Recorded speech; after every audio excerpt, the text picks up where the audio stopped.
नमस्कार, आप देख रहे हैं खबर रणभूमि। मैं हूं आपके साथ संचिता जायसवाल। बुलेटिन की शुरुआत करेंगे। भाजपा की दूसरी परिवर्तन यात्रा आज बेड़ेश्वर धाम से रवाना हुई। केंद्रीय गृह मंत्री अमित शाह ने परिवर्तन यात्रा को हरी झंडी दिखाने से पहले सभा को संबोधित किया। उन्होंने कहा कि जब परिवर्तन यात्रा समाप्त होगी तब तक गहलोत सरकार की रवानगी तय हो चुकी होगी।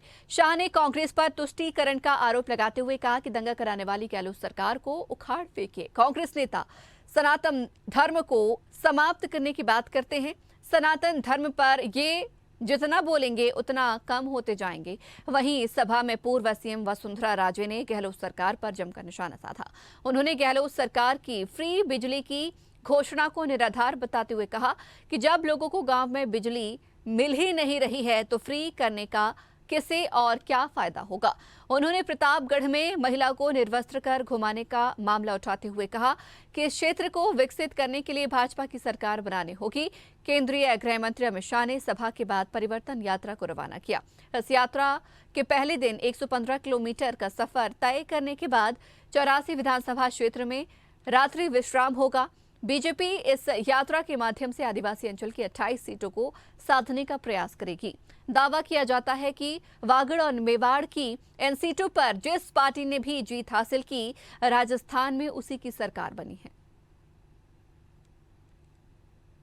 5 साल में घपले, घोटाले, भ्रष्टाचार और तुष्टीकरण के अलावा कुछ नहीं किया है। माताओं, भाइयों, बहनों, यूपीए की सरकार थी, 10 साल तक चली। 10 साल में 12 लाख करोड़ के घपले, घोटाले, भ्रष्टाचार करे। अब मोदी जी की सरकार 9 साल से चल रही है।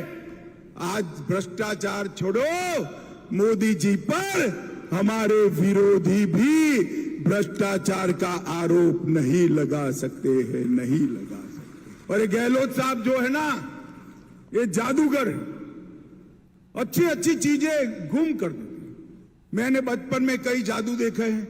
कोई रुमाल गुम कर देता था, कोई टोपी गुम कर देता था, कोई कलम गुम कर देता। राजस्थान में से अशोक गहलोत ने पूरी बिजली ही गुम कर दी। बोलिए, गुम हुई है या नहीं हुई बिजली? तो जादूगर साहब ने सारी स्वास्थ्य सेवाओं को गुम कर दिया, युवाओं की रोजगारी को गुम कर दिया और महिलाओं की सुरक्षा को भी ये जादूगर अशोक गहलोत ने गुम करने का काम किया है।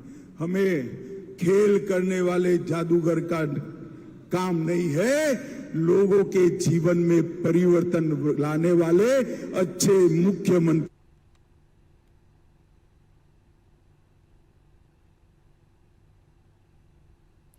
मध्य प्रदेश में विधानसभा चुनाव से पहले भाजपा जन आशीर्वाद यात्राएं निकालने जा रही है। आज इसका आगाज भगवान राम की तपोभूमि चित्रकूट क्षेत्र से हुआ। बीजेपी के राष्ट्रीय अध्यक्ष जेपी नड्डा ने इस यात्रा को हरी झंडी दिखाने से पहले भगवान कामतानाथ के दर्शन किए। बीजेपी पहली बार मध्य प्रदेश में एक साथ 5 यात्राएं निकालने जा रही है।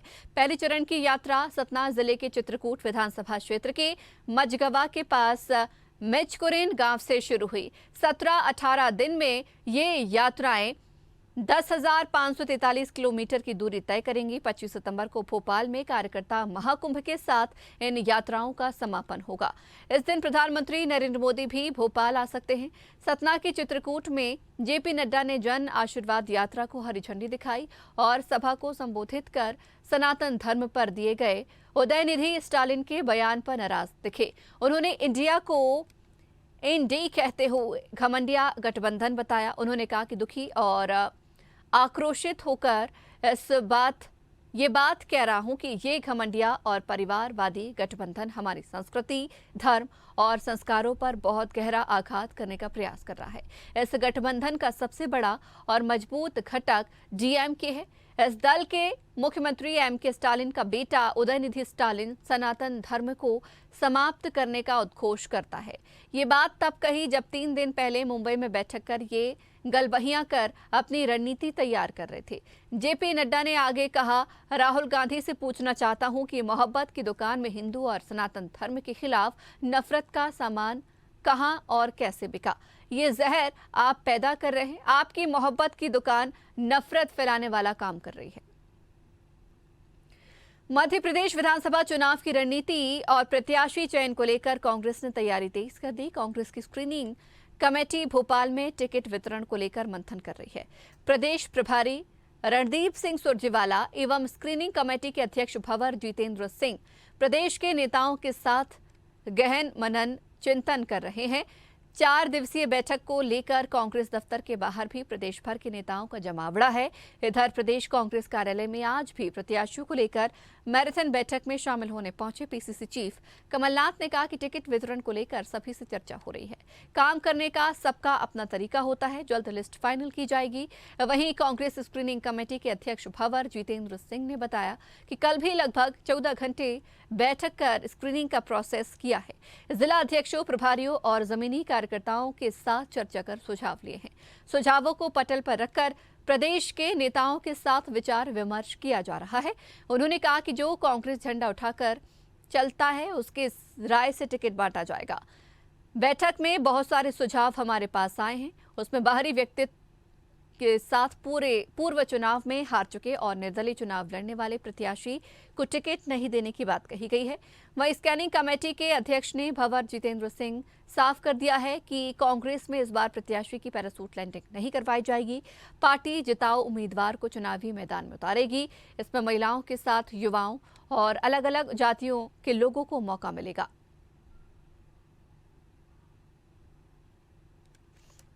सबका अपना तरीका होता है, हम सबसे चर्चा करते हैं। सर कोई राय दे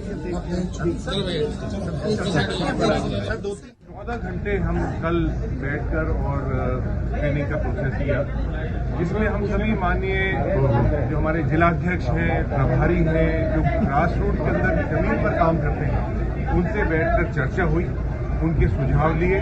और पहली बार ऐसा हुआ है जहाँ जो ग्रास रूट के अंदर काम करता है, जो कांग्रेस का झंडा उठा के चलता है, उसकी राय से टिकट बनेगी। तो बहुत अच्छा एक माहौल है, बहुत अच्छा एक लोग के अंदर उत्साह है।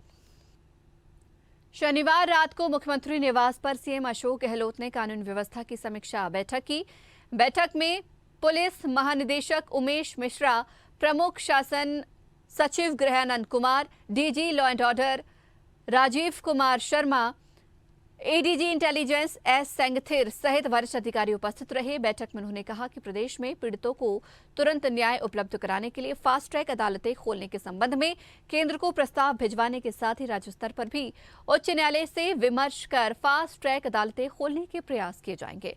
उन्होंने आपराधिक घटनाओं के बाद शव रखकर प्रदर्शन को अनुचित बताते हुए कहा कि इससे अनुसंधान कार्य में वैधानिक अड़चनें आने के साथ ही ये दिवंगत के प्रति भी असंवेदनशीलता है। उन्होंने कहा कि पुलिस द्वारा मंचलों का रिकॉर्ड पुलिस थाने में दर्ज करने की प्रक्रिया शुरू होने से ऐसी घटनाओं में कमी आई है और महिलाओं समेत उनके अभिभावकों से सुरक्षा की भावना आई है। गंभीर अपराधों में केस ऑफिसर स्कीम के तहत कार्रवाई कर त्वरित न्याय सुनिश्चित किया है। उन्होंने दरियावद और कुचामन सहित अन्य घटनाओं में पुलिस द्वारा तुरंत कार्रवाई कर आरोपियों की तत्काल धरपकड़ की सराहना की।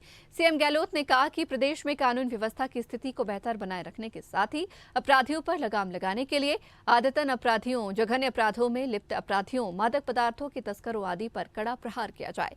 सीएम ने आदतन अपराधियों को चिन्हित कर उनके विरुद्ध प्रभावी कार्रवाई अमल में लाने के भी निर्देश दिए। उन्होंने प्रभावी रात्रि गश्त की व्यवस्था सुनिश्चित करने के निर्देश देते हुए कहा कि इस कार्य के लिए आवश्यकतानुसार अतिरिक्त होमगार्ड्स को नियोजित किया जाए।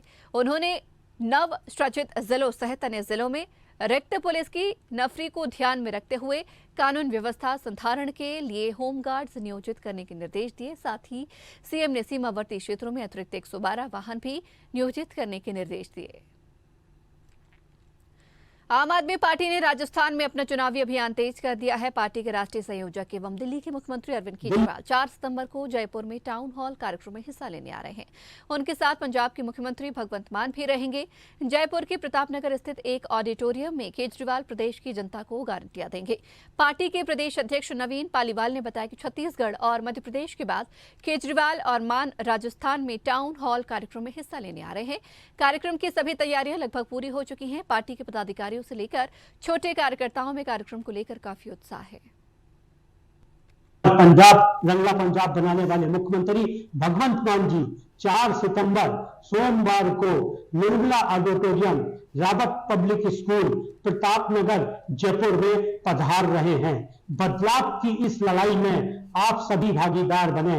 अपने दोस्तों, बहन, बेटियों, भाइयों के साथ ज्यादा से ज्यादा संख्या में पधारें और राजस्थान में बदलाव की इस मुहिम में भागी।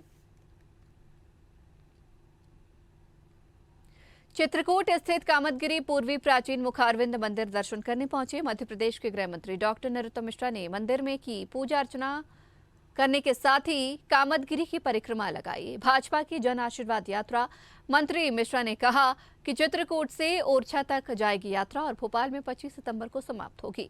एक बार फिर 5वीं बार सरकार बनाकर इतिहास बनाएगी। कांग्रेस के पास ऐसा कोई नेता नहीं बचा जो यात्रा निकाल सके। उम्रदराज लोग हैं, यात्रा में चल नहीं सकते। कमलनाथ इसलिए अनर्गल बयानबाजी कर रहे हैं क्योंकि वो टुकड़े टुकड़े गैंग के समर्थक रहे हैं, इसलिए स्वाभाविक रूप से समर्थन करेंगे। वहीं एमके स्टालिन के सनातन धर्म को खत्म करने के बयान पर मंत्री मिश्रा ने कहा कि जो सनातन धर्म को खत्म करने की बात करते हैं उनकी पार्टी खत्म होती जा रही है।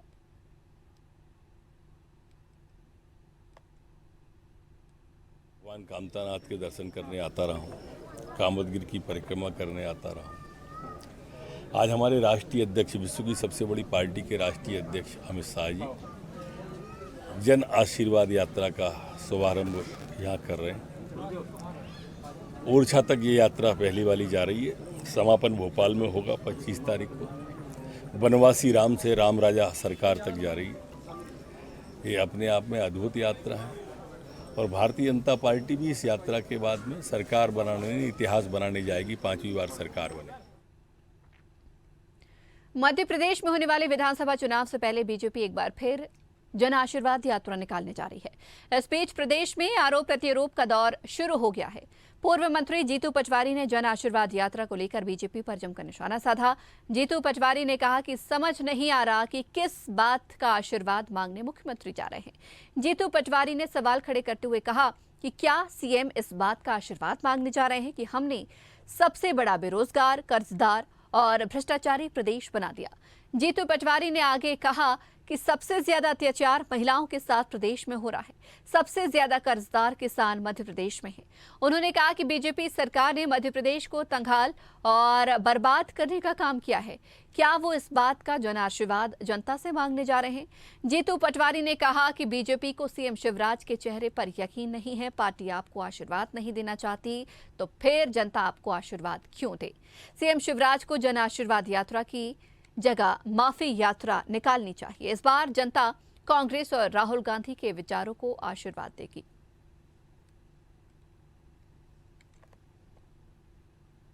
मुझे समझ नहीं आ रहा है कि किस बात का आशीर्वाद जन से मांगने के लिए शिवराज सिंह जी तैयार हुए हैं, उनकी पार्टी तैयार हुई है। आप इस बात का कि हमने सबसे बड़ा बेरोजगार प्रदेश बना दिया, इस बात का कि हमने सबसे बड़ा कर्जदार प्रदेश बना दिया, इस बात का कि सबसे ज्यादा आत्महत्या किसान यही करते हैं, सबसे ज्यादा कर्जदार किसान यही है। 2 लाख से ज्यादा महिलाएं इस मध्य प्रदेश में गायब हो गई पिछले 3 साल में। 1 लाख महिलाओं के साथ बलात्कार और अत्याचार इस प्रदेश में, हमारे प्रदेश में होते हैं। किस बात का? इस बात का कि 4 लाख करोड़ का कर्जा आप लेते हो और लगातार पांडाल और माइक और विज्ञापन और आयोजन में 10 करोड़ रुपए रोज खर्च करते हो। कि इस बात का कि आप कर्ज लेके हवाई जहाज किराए से 200 करोड़ के एक साल में चला देते हो। किस बात की जन आशीर्वाद है ये कि इस प्रदेश में आपने लोकतंत्र को तबाह कर दिया, लोकतंत्र को कलंकित कर दिया, लोकतंत्र को बेच दिया और खरीद लिया। किस बात का जन आशीर्वाद? इस बात का कि मेरे प्रदेश में वोट के लिए मेरा मुख्यमंत्री रोज ये कहता है कि मैं 200 रुपए डालूंगा, मैं 100 रुपए डालूंगा, मैं चप्पल खरीद के दूंगा। मैं बहनों को अलग अलग तरीके से कितना गुमराह करते हैं।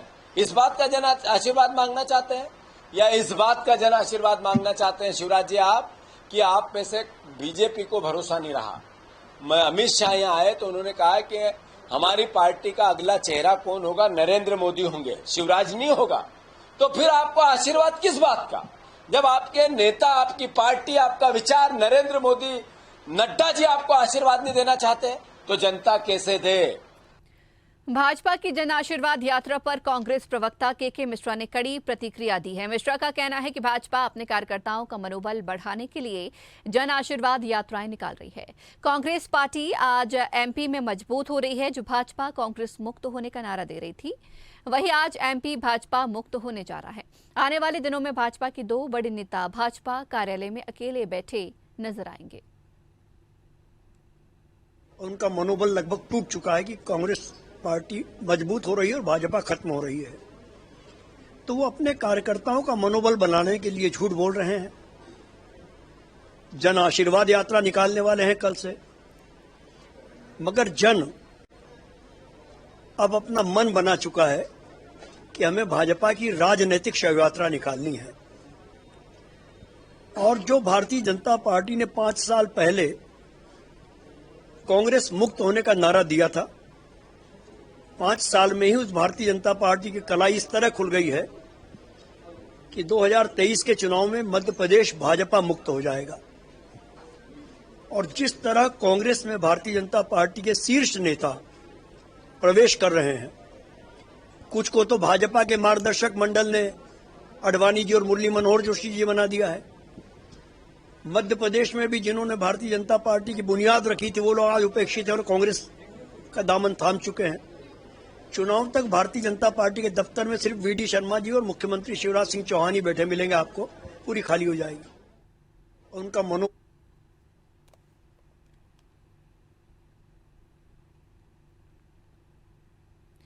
छत्तीसगढ़ में विधानसभा चुनाव का बिगुल बज गया है और नेताओं का दौरा प्रदेश में लगातार चल रहा है। इसी कड़ी में बीते दिनों केंद्रीय गृह मंत्री अमित शाह छत्तीसगढ़ दौरे पर रहे, जहां उन्होंने कांग्रेस सरकार के खिलाफ आरोप पत्र जारी किया है। इस दौरान प्रदेश सरकार की नाकामियां को पत्र के माध्यम से गिनाया। ये जानकारी नेता प्रतिपक्ष नारायण चंदेल ने दी। उन्होंने कहा कि शाह ने प्रदेश में होने वाले विधानसभा चुनाव को लेकर वरिष्ठ नेताओं की बैठक ली। बैठक में मुख्य रूप से बीजेपी द्वारा आने वाले समय में यात्रा निकालने वाली है, उस पर चर्चा की गई। साथ ही विधानसभा चुनाव के मद्देनजर सभी नेताओं को जनता के बीच जाने के लिए निर्देशित किया है।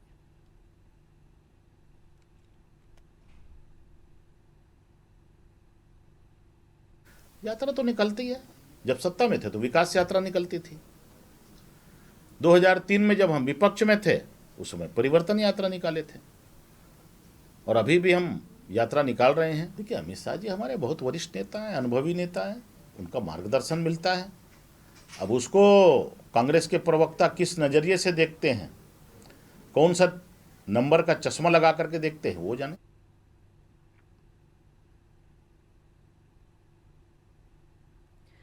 मुख्यमंत्री भूपेश बघेल की अध्यक्षता में हुए कैबिनेट में कई निर्णय लिए गए हैं, जिसमें प्रधानमंत्री आवास योजना ग्रामीण के तहत शेष सभी 6,99,439 पात्र परिवारों को आवासों की स्वीकृति का निर्णय लिया गया है। कैबिनेट की बैठक में लिए गए फैसले पर नेता प्रतिपक्ष नारायण चंदेल ने तंज कसते हुए कहा कि इतने दिन तक सरकार क्या कर रही थी। अभी 16 लाख गरीब परिवार प्रधानमंत्री आवास योजना से वंचित हैं। इसके लिए भूपेश सरकार दोषी है। जब चुनाव पास है तब फैसला ले रहे हैं। ये सब चुनावी स्टैंड है। प्रदेश के कुछ जिलों में कम बारिश को लेकर नेता प्रतिपक्ष नारायण चंदेल ने कहा कि 13 जिलों में कम वर्षा हुई है और इससे फसल को नुकसान हुआ है। इसलिए सरकार का कर्तव्य है कि कलेक्टरों को निर्देशित करे और रिपोर्ट मांगे। जहां वर्षा कम हुई वहां किसान चिंतित हैं। सरकार चर्चा नहीं कर रही। कलेक्टर ने नीचे के अधिकारियों को निर्देशित नहीं किया। सरकार को उन किसानों को विशेष पैकेज दिया जाना चाहिए।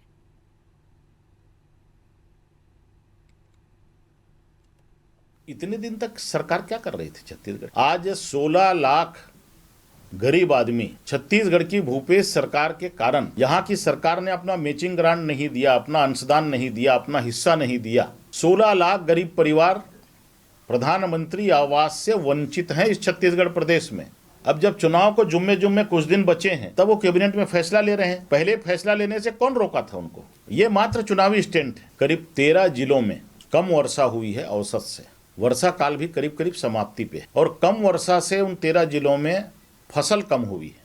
ये छत्तीसगढ़ की भूपेश सरकार का कर्तव्य है कि वहां से अनावारी रिपोर्ट मंगवाए, कलेक्टरों को निर्देशित करे कि 1-2 दिन के अंदर वहां से रिपोर्ट आए, और जिन 13 जिलों में पर्याप्त वर्षा नहीं हुई, वहां के किसानों को राहत पैकेज देने की कोई ना कोई घोषणा भूपेश की सरकार करे, यहाँ की कांग्रेस की सरकार करे। और इसी के साथ ही इस बुलेटिन में फिलहाल इतना ही। बने रहिए स्वदेश न्यूज के साथ, सबसे पहले देश। अगर आपको हमारा वीडियो पसंद आया तो लाइक, शेयर, कमेंट, सब्सक्राइब करें, बेल आइकन का बटन दबाएं। हमारी वेबसाइट swadesh live.com पर जाना ना भूलें।